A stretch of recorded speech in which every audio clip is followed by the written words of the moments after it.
تو این 20 سالی که من با باباتون هستم همیشه آرزو داشتی همچین روزی برسه. خب این اگه ما میدونستیم چه اشکالی داشت؟ خب الانم که قاضی تحقیقات شده این خطرها هست دیگه. آفرین بابا جون. اینا بهم دادن برای حفاظت شخصی. برای چی؟ حفاظت از خودمون. بدشانسی این شلوغی ها همزمان شده با شروع کار من تو این شهر. تو هم شعار دادی؟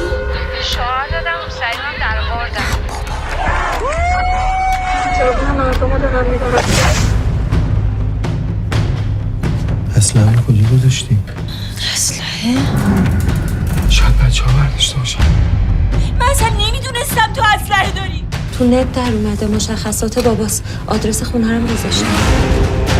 من و هزاران نفر مثل من صبح تا شب داریم جون میکنیم که این مملکت رو نگه داریم. برای کی؟ برای تو.